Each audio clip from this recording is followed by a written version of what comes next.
मेरे चैनल में आप सबका तहे दिल से स्वागत है। तो आज हम 22 मई के करंट अफेयर के बारे में चर्चा करेंगे और कहना चाहूँगी प्लीज़ एनिमनी चैनल को लाइक कीजिए, सब्सक्राइब कीजिए, शेयर कीजिए और नोटिफिकेशन बेल आइकन को प्रेस कीजिए। व्यूअर्स देखकर अच्छा लगता है कि आप मेरी वीडियो को पसंद कर रहे हैं, लेकिन प्लीज़ आगे भी अपने फ्रेंड्स को शेयर कीजिए जिससे वह चैनल को सब्सक्राइब करें और मेरे सब्सक्राइबर्स बढ़ें और आपका भी फ़ायदा हो और मेरा भी फ़ायदा हो। चलिए स्टार्ट करते हैं पहले क्वेश्चन से। पहला क्वेश्चन है, हाल ही में कक्षा 10 के सभी छात्रों के लिए रोबोटिक शिक्षा किस राज्य में शुरू की गई है। बहुत ही अच्छा ये प्रयास है, रोबोटिक शिक्षा शुरुआत की गई है। Recently in which state robotic education has been started for all classes 10th student. A Kerala, B Bihar, C Karnataka, D Maharashtra. सही उत्तर जो है वो है Kerala. Kerala become the first state to make robotic education mandatory for class 10th students. Kerala सरकार ने technology की शिक्षा को बढ़ावा देने के लिए कक्षा 10 के सभी छात्रों के लिए रोबोटिक्स शिक्षा शुरू की है। Kerala government has launched robotics education for the all classes 10th student to enhance technology learning. अब मैं सोच रही थी कि कोशिश यही करूं कि आपको वन लीनियर क्वेश्चन भी प्रोवाइड करूं। जब आपको एग्ज़ाम पास में हो और आपको करंट अफेयर फटाफट करना हो तो आप वन लीनियर में उसको करें।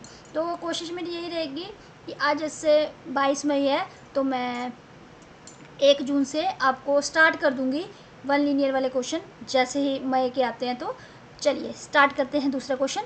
केंद्रीय मंत्री श्री मनोहर लाल ने 19 मई 2025 को ब्रिक्स देशों की ऊर्जा मंत्रियों की बैठक में कहाँ भाग लिया। Where did union minister Shri Manohar Lal participated in the BRICS energy minister meeting on 19 मई 2025। अब आप देखिए, यूनियन मिनिस्टर श्री मनोहर लाल, नाम याद रखिए। कुछ भी कहीं से भी उठा के एग्जामिनर डाल देता है, फिर हमें पता नहीं होता है मनोहर लाल जी कौन है, ब्रिक्स एनर्जी मिनिस्ट्री की मीटिंग कहाँ हुई। ये सब चीज़ें बहुत ही क्रूशल कर देती है एग्ज़ाम के टाइम पर कि क्या है कैसे है, पर बहुत ध्यान से पढ़िए, फोकस करके पढ़िए। ऑप्शन है ए दक्षिण अफ्रीका, बी ब्राज़ील, सी चीन, डी रूस। तो इसका जो सही आंसर है वो है बी ब्राज़ील में। यूनियन मिनिस्टर मनोहर लाल जी की आप पिक्चर देख सकते हैं। BRICS energy minister meeting on May 1925। 19 मई 2025 को ब्राज़ील में ब्रिक्स देशों की ऊर्जा मंत्रियों की बैठक हुई जिसमें श्री मनोहर लाल ने भारत के प्रतिनिधित्व किया। On 19th May 2025, the BRICS Energy Minister meeting was held in Brazil, where Shri Manohar Lal represented India. तीसरा क्वेश्चन है, हाल ही में जीएसटी जागरूकता पहल संडे ऑन साइकिल का आयोजन जीएसटी के कितने वर्षों के पूरे होने पर हुआ। अब जीएसटी है तो 1 जुलाई 2017 से ये लागू भी हो गई थी। तो अब इसके ऊपर आगे क्या क्या क्वेश्चंस हैं। Recently GST awareness initiative Sunday on cycle was organised to mark the completion of how many year of GST.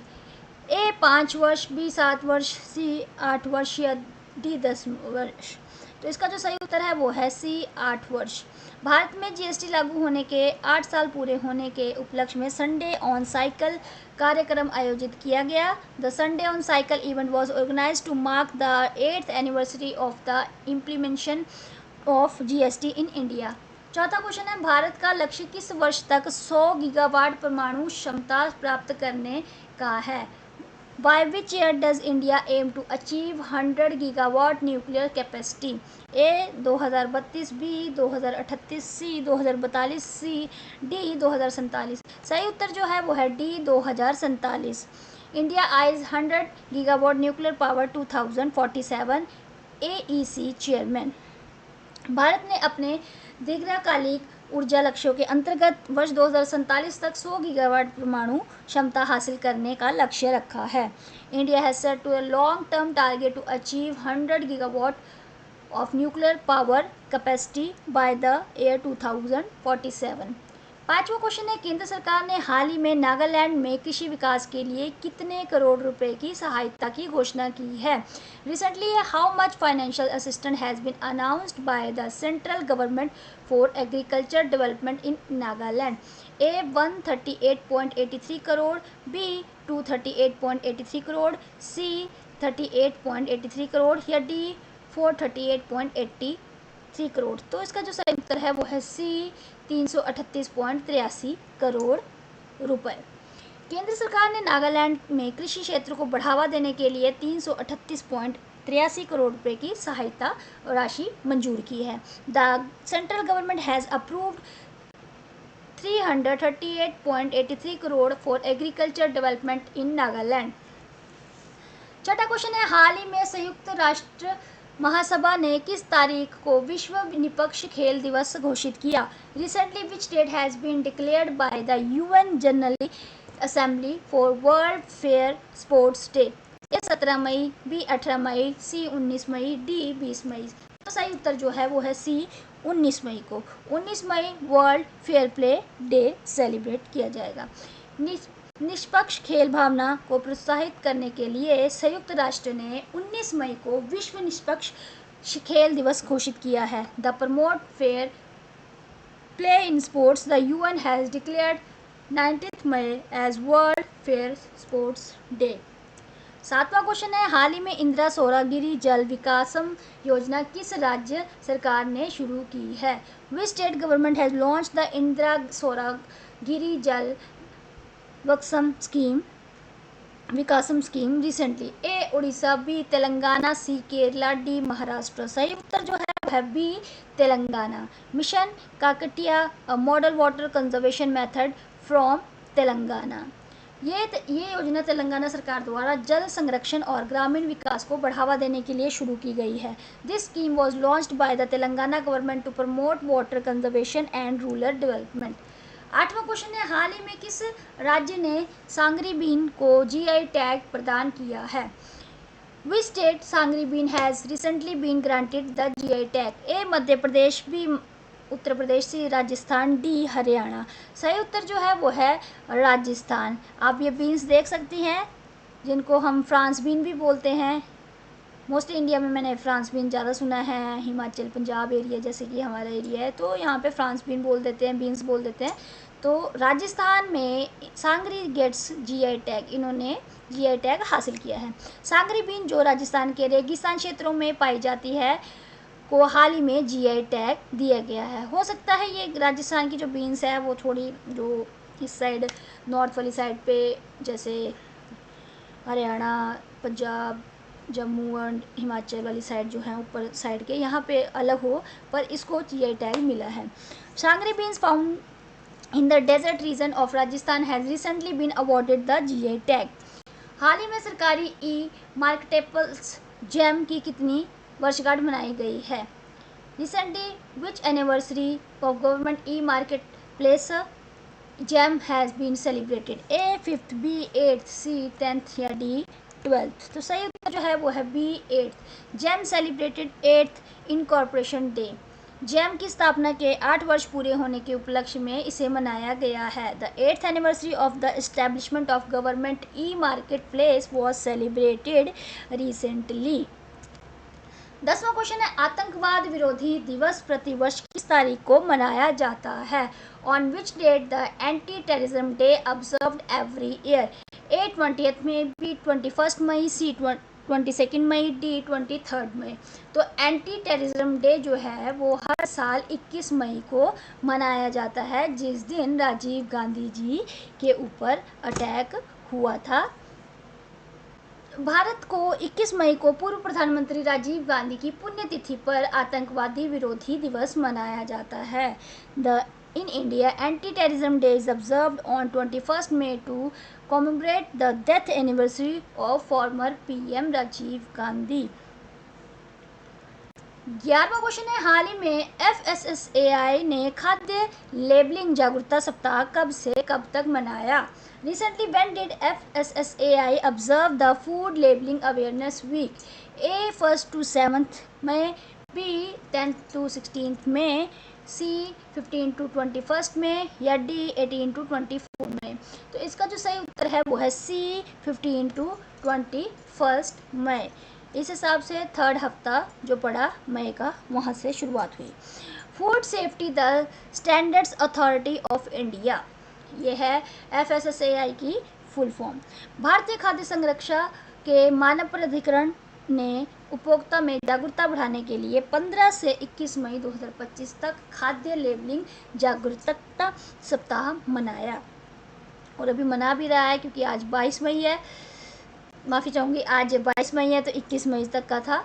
The food safety the standards authority of India observe food labelling awareness week from 15 to 21 May 2025 to increase consumer awareness. 12वां question है, हाल ही में भारत में किसने पहला 3D printed post office design किया है? Who has recently designed India first 3D printed post office? A L&T construction, B Tata project, C Adani infrastructure या डी इन्फोसिस लिमिटेड। तो इसका जो सही उत्तर है वो है ए L&T कंस्ट्रक्शन। आप 3D जो पोस्ट ऑफिस है उसकी इमेज देख सकते हैं, बेंगलुरु में ये खुला है। L&T कंस्ट्रक्शन ने भारत के पहले 3D प्रिंटर पोस्ट ऑफिस का निर्माण किया है, जो टेक्नोलॉजी में आत्मनिर्भरता की दिशा में एक बड़ी उपलब्धि है। L&T construction has designed India first 3D printed post office, marking a significant step toward technological self reliance. 13वां क्वेश्चन है, हाल ही में भारत की पहली 3D printer post office building कहाँ स्थित है? अभी मैंने आपसे डिस्कस भी किया है। Where is India first 3D printed post office building located? A Mumbai, B Ahmedabad, C Bengaluru, D Chennai. तो इसका जो सही उत्तर है वो है सी बेंगलोर, कर्नाटका में ये तैयार हुई है बनकर। पिक्चर देख सकते हैं आप। भारत का पहला 3D printer post office Bangalore के कर्नाटक में स्थित है, जो एक अभिनव तकनीकी प्रयोग का परिणाम है। India first 3D printer post office is located in first Bangalore, Karnataka and is an outcome of the initiative tech initiative. 14th question है, 14वां क्वेश्चन है, हाल ही में भारत का पहला dental health care innovation centre कहाँ स्थापित किया गया है? Where has India first dental health care innovation centre recently been established?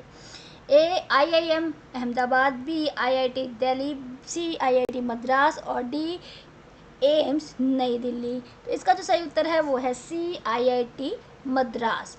IIT Madras launch India first mobile medical device calibration facility, will test medical device across villages, help ensure accurate diagnosis and treatment।